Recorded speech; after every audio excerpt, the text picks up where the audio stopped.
हिमालय की ऊंची बर्फ से ढकी चोटियों के बीच एक यात्रा शुरू होती है। एक साहसी व्यक्ति जो अपने सपनों की खोज में निकला है। हर कदम पर वह अपने भीतर की आवाज से सुनता है। प्रकृति की सुंदरता उसे प्रेरित करती है। वह जानता है कि हर कठिनाई उसे मजबूत बनाती है।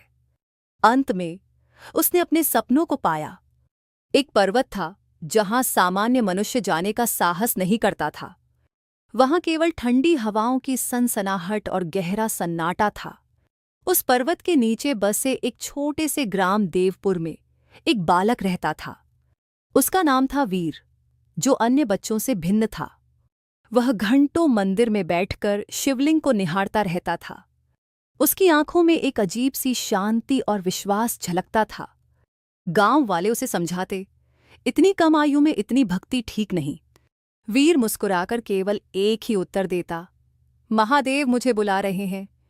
उसकी मां को चिंता होती, पर वह मौन हो जाती। समय बीतता गया और वीर की भक्ति और गहरी होती गई। गांव वाले अब उसकी भक्ति का सम्मान करने लगे। वीर की भक्ति ने सबको एकजुट किया। एक रात वीर ने एक अद्भुत स्वप्न देखा। उसने देखा कि हिमालय की एक अत्यंत ऊंची चोटी पर एक दिव्य प्रकाश फैल रहा है। उस प्रकाश के मध्य एक विशाल शिवलिंग प्रकट हुआ और आकाश से गंभीर स्वर गूंजा, यदि सच्चे हृदय से मुझे पाना चाहते हो तो सब कुछ त्याग कर मेरे पर्वत पर आओ। वीर की नींद खुली तो उसका हृदय तीव्र धड़क रहा था। प्रातः उसने यह स्वप्न अपनी माता को बताया। माता की आंखों में आंसू आ गए। उसने कहा, बेटा, वह मार्ग अत्यंत कठिन है। वहां केवल मृत्यु और कष्ट हैं। पर वीर शांत स्वर में बोला, जहां महादेव हैं वहां भय कैसा। कुछ दिनों तक भीतर संघर्ष चलता रहा, पर अंततः वीर ने निर्णय ले लिया। उसने ग्राम, घर और सुख सुविधाएं त्याग दीं। उसके पास केवल एक रुद्राक्ष की माला, शरीर पर साधारण वस्त्र और हृदय में अटूट श्रद्धा थी। गांव वालों ने उसका उपहास किया, कहा कि वह कुछ ही दिनों में लौट आएगा। परंतु वीर ने पीछे मुड़कर नहीं देखा। उसके प्रत्येक कदम के साथ एयूएम नमः शिवाय का जप गूंजता रहा। जंगल का मार्ग कठिन था। घने वृक्षों के बीच अंधकार छाया रहता। जंगली पशुओं की गर्जना सुनाई देती। कई बार उसे लगा मानो कोई उसका पीछा कर रहा हो, परंतु उसने भय को अपने ऊपर हावी नहीं होने दिया। रात्रि में वह किसी वृक्ष के नीचे बैठ जाता और ध्यान में लीन हो जाता। भूख और प्यास उसे सताती, पर वह इसे महादेव की परीक्षा मानकर सहता रहा। अंततः वह उस पर्वत की तलहटी तक पहुंचा। वहां का दृश्य अत्यंत भयानक और पवित्र दोनों था। ऊंची चट्टानें, तीव्र शीतल हवा और चारों ओर बर्फ की चादर। वीर ने एक छोटी सी समतल जगह खोजी और वहीं बैठकर ध्यान आरंभ कर दिया। दिन बीतते गए। कभी-कभी उसे कई दिनों तक भोजन नहीं मिलता। वह केवल बर्फ पिघलाकर जल पीता और झप करता रहता। एक दिन भयंकर हिमपात आरंभ हुआ। आकाश काला पड़ गया। वज्रपात होने लगे और तेज आंधी चलने लगी। ऐसा प्रतीत होता था मानो प्रकृति स्वयं उसे वहां से हटाना चाहती हो। उसका शरीर कांप रहा था। हाथ सुन्न पड़ चुके थे, परंतु उसके होठों पर झप चलता रहा। वह बोला, हे महादेव, यदि यह आपकी परीक्षा है तो मैं इसे स्वीकार करता हूं। मेरा शरीर टूट सकता है, पर मेरा विश्वास नहीं टूटेगा। रात्रि के गहन अंधकार में उसे अपनी माता की करुण पुकार सुनाई दी।